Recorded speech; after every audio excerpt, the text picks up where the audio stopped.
Estamos ahora con Gustavo Chesti, analista político, a quien le vamos a preguntar qué opina de este nuevo contexto que nos abate moralmente. Gustavo, buenos días. Buenos días, Rodolfo, ¿cómo estás? Muchas gracias por la invitación.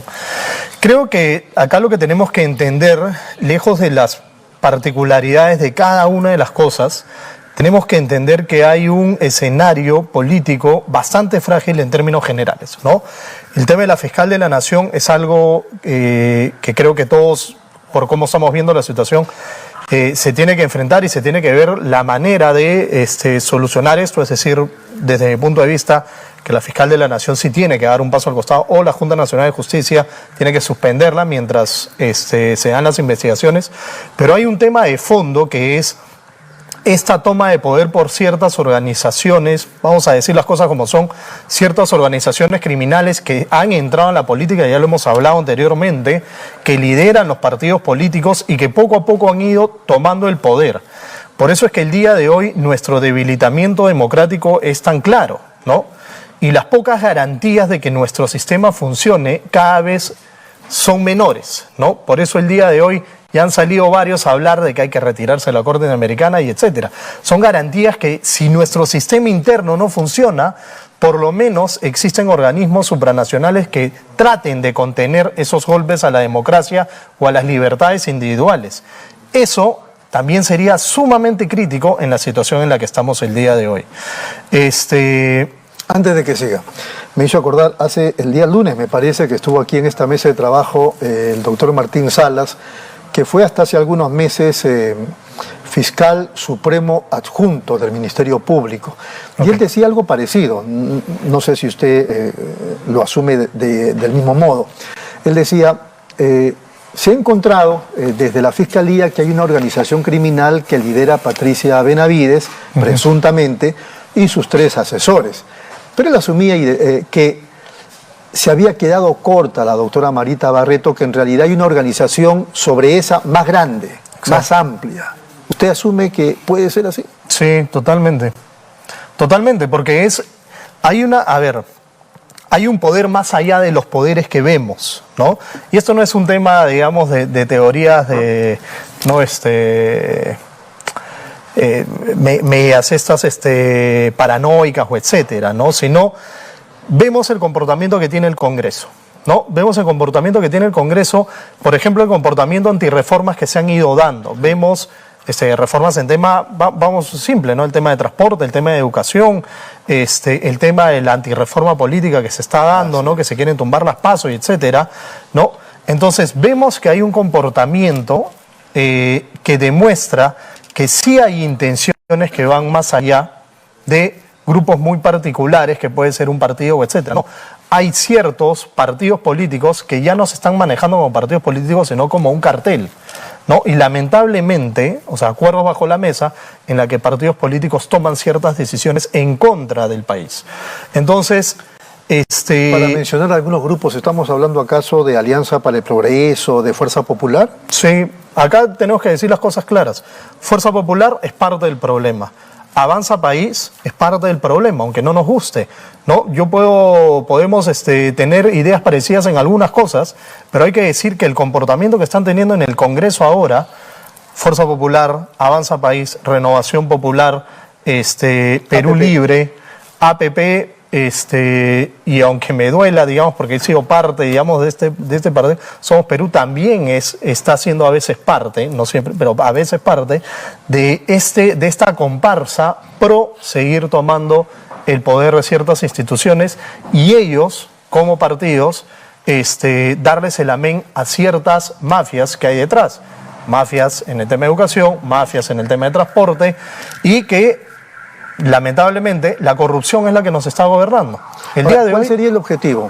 En principio, uno podría decir, bueno, en principio lo que quieren es evitar sus problemas judiciales, que sean archivados sus problemas judiciales, y después mantenerse en el poder. Para poder, que eso es lo que ha hecho la fiscal Barreto, la fiscal Benavides, ¿no? La fiscal Benavides lo que ha hecho es canjear investigaciones, que esa es la tesis que tiene la fiscal Barreto, ¿no? Canjear investigaciones por votos que a ella de una u otra forma le interesan. Pero ya no solamente es conclusión de Marita Barreto, estamos escuchando ya los testimonios de los propios congresistas. O sea, ya no hay... No, los testimonios de los congresistas están ¿cómo se llaman? Los WhatsApps, los audios. Evidencia hay, ¿no? Y acá también sorprende cómo todavía hay grupos que tratan de mirar para otro lado, ¿no? Entonces tenemos una fiscal que no tiene por qué entrometerse en las funciones del Congreso, ni menos complotar para ella, de una u otra forma, ¿no? Tumbarse la Junta Nacional de Justicia, ver qué defensor del pueblo puede hacer afín a sus intereses y obviamente a las de otros partidos políticos. Pero es legal la existencia de coordinadores parlamentarios. Es legal. Ministerios, la propia Fiscalía. Pero no es legal el canje de favores, ¿no? En esta instancia lo que se ha visto es que la fiscal Benavides ha canjeado investigaciones con tal de que hayan votos que a ella le convenían, ¿no? Entonces, no podemos poner en función de intereses particulares el buen desenvolvimiento de la justicia o el buen desenvolvimiento del Congreso. Lo único que estamos generando es incrementar la corrupción e incrementar la impunidad. Y esto evidentemente lejos de la ideología que uno pueda tener, ¿no? Tú puedes ser de derecha, izquierda, de centro, de lo que sea, uno no puede transar ni con la corrupción ni con la impunidad. Y eso es lo que lamentablemente está pasando, ¿no? Muy bien, Gustavo, nos vamos un ratito a la pausa, ¿le parece? Sí, y regresamos para seguir conversando con Gustavo Chesti. Muy bien, seguimos aquí en Nativa Nos Conecta, esto es Pulso Informativo, estamos conversando con Gustavo Chesti, que analiza el contexto que estamos viviendo y que nos ayuda a entender un poco más la situación terrible por la que pasa el Ministerio Público, pero como ha dicho ya Gustavo, va más allá de la Fiscalía de la Nación. Mucho cuidado con eso, ¿no? Como decía Martín Salas, estamos hablando quizá de una organización criminal más grande de la que suponemos. Pero bueno, la fiscal de la Nación debía ir hoy al Congreso, no ha ido. Ha pedido que le cambien la fecha, ¿no? Que ella va a asistir, pero que le cambien la fecha y le reprogramen.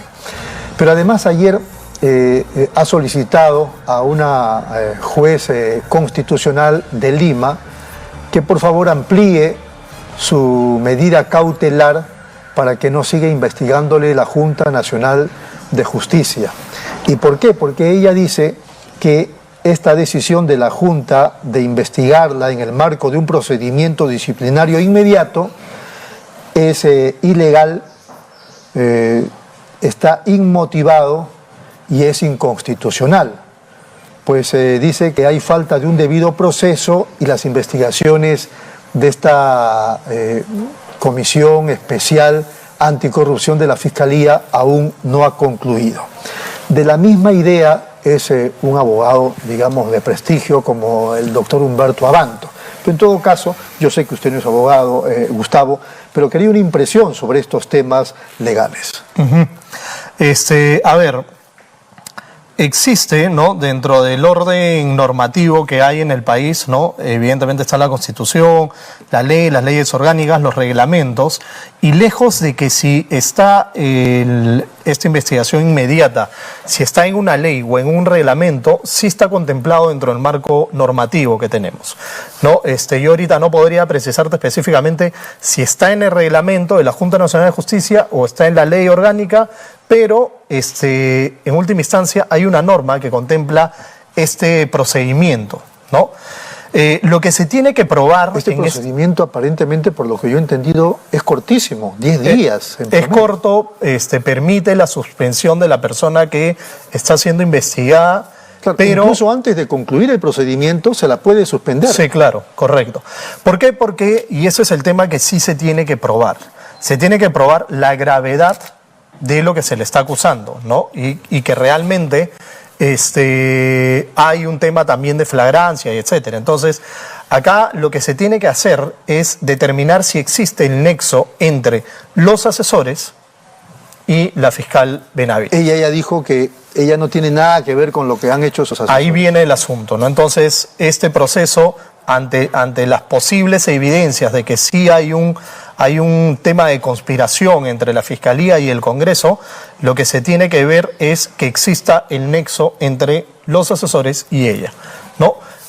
Para eso se tiene que investigar, ¿no? O sea, a ver, no se puede llegar a la verdad si no se investiga, ¿no? Y lo que está haciendo la Junta Nacional de Justicia, en este caso, yo creo que está tomándose el tiempo debido para hacer lo que tiene que hacer. Para algunos, pues, querían que de una vez se suspenda el día de ayer. Con de hecho, indignación uno dice, ya, de una vez. De una vez, exacto. Pero considero que para, como se dice, ¿no? A veces para hacer las cosas bien hay que tomarse un poco de tiempo, ¿no? Entonces, ¿por qué? Porque esto puede desencadenar en otros problemas si es que no se llevaron las acciones dentro del marco legal, ¿no? Entonces, debe haber un debido proceso. Exacto, ¿no? Bueno, en esa situación, claro, usted dice hay que encontrar las pruebas y yo también tengo que decir lo mismo, las pruebas, pero si sumamos los chats, los audios, los testimonios de los congresistas, como alguien decía ayer, ¿cómo van a actuar por cuestión propia los asesores? ¿Qué ganan los asesores haciendo lo que están haciendo? Sí, totalmente, totalmente. Todo termina apuntándola a ella, ¿no? Pero se tiene que someter justamente a este proceso que ha iniciado la Junta Nacional de Justicia, tiene que esclarecer esos dos puntos, ¿no? La gravedad del hecho, que creo que a todos nos queda clarísimo, y la conexión personal que existe entre ella y sus asesores, ¿no? Todo apunta a ella, ¿no? Pero tiene que haber, ahora, lo más probable es que sus asesores se terminen acogiendo, digamos, ojalá. Ya uno de los abogados de Jaime Villanueva Barreto ha dicho, no, él no se va a acoger a la confesión sincera porque eso sería reconocer su responsabilidad y él entiende que no es responsable de nada. No, pero digamos, sí tiene responsabilidad, pues, ¿no? Es más que claro, ¿no? Una cosa es que uno coordine, como decíamos antes, que uno coordine con parlamentarios ciertas cosas, que es válido, ¿no? Eso no es nada ilegal, pero otra cosa es si intercambiar, digamos, investigaciones por votos, ¿no? Eso sí es ilegal desde cualquier punto de vista. Entonces, ¿le parece a usted que la inhabilitación de la fiscal suprema Zoraida Ábalos fue amañada, fue truculenta, digamos que debiera anularse? A ver, acá tenemos que aprender a diferenciar entre las simpatías y lo correcto, ¿no? Y esto es parte de lo que está ocurriendo ahora, ¿no? Hay gente que es simpatizante de Patricia Benavides, es válido, ¿no? Acá nadie tiene por qué regular las simpatías o antipatías. Es válido que hayan personas que sean hinchas de Patricia Benavides, que la vean como heroína por lo que hizo por el tema de Pedro Castillo, pero una persona puede hacer grandes cosas, como también puede hacer las peores. Sí, claro. Y eso es lo que tenemos que entender. La persona, no podemos ser tan dicotómicos a la hora de ver la realidad, ¿no? O uno es bueno o uno es malo. No, uno puede ser bueno a veces y uno puede ser malo a veces.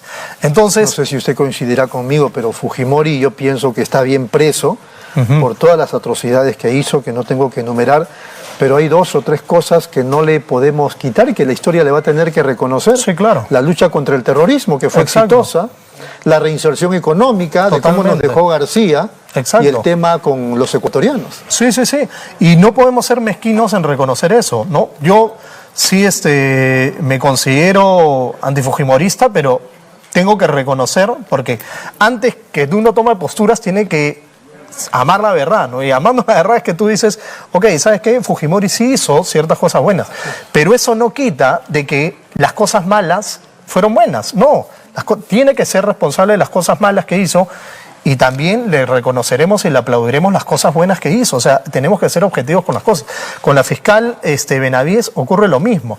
Y con la fiscal Ábalos, lejos de que pueden haber simpatías o antipatías con ella, acá el tema es que ese proceso se dio en base, ¿no?, a ciertos negociados que sí son ilegales, ¿no? Entonces, acá tenemos que ser claros. Esa destitución de la fiscal a mí me parece que está mal dada. Hay otros que se quieren ir hasta el extremo y dicen, claro, como la fiscal Benavides está mal, entonces la detención de Pedro Castillo está mal, ¿no? Ha salido Pedro Castillo a decir eso, Evo Morales y etcétera. No tiene nada que ver una cosa con la otra. Absoluto. Tenemos que aprender a diferenciar las cosas. El señor Castillo, ¿no?, tiene que estar preso por golpista. Por golpista y por corrupto, ¿no? Aumentó la pobreza en el país por índices que y el día de hoy, si bien estamos sufriendo la incompetencia de este gobierno y la corrupción del Congreso y el debilitamiento institucional, Buena parte se debe a lo que ocurrió con Pedro Castillo. Tampoco podemos cerrar los ojos con respecto a eso. Y muchas personas han terminado en una situación mucho más precaria de pobreza como consecuencia de todo lo que está ocurriendo. Dos preguntas así rapidísimas. ¿Y qué opina del defensor del pueblo? ¿Cómo queda el defensor del pueblo? Porque hay algunos que dicen, oye, que debe dar un paso al costado. También. Yo considero que también.